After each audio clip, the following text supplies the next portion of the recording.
এই দেখো কত সুন্দর কাজের মেয়ে, ও বাবা, আর নির্দিপুরি কত সুন্দর কাজ করছে। ঠিক আছে, কে আছো এত সুন্দর কাজ করো? দেখো তো আমার মনে পড়াশোনায় ভালো। দেখো আবার কাজ করছে, কত সুন্দর কাপড় ধুচ্ছে একা একা। দেখো নিজের কাপড় নিজে ধুচ্ছে। ও মায়েরটা ধুচ্ছে, তারপর সঙ্গে কার কারটা আছে? মায়ের আছে। দেখেছো বাবা, এইটুক বাচ্চা মেয়ে, 4.5 বছর বয়স মাত্র, মায়ের জামা কাপড় ধুচ্ছে, নিজেরটা ধুচ্ছে, স্কুলেরটা, ওই স্কুলটা নিজের স্কুলটা ধুচ্ছে। ও বাবা,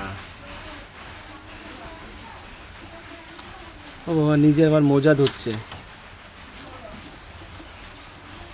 দেখেছো, লক্ষ্মী মেয়ে, লক্ষ্মী।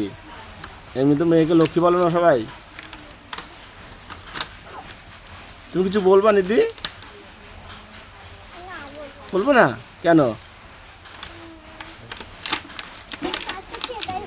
ও, ভালো লাগছে কাজ করতে। দেখেছো, এমন জামা কাপড় ধোয়, রান্না করে,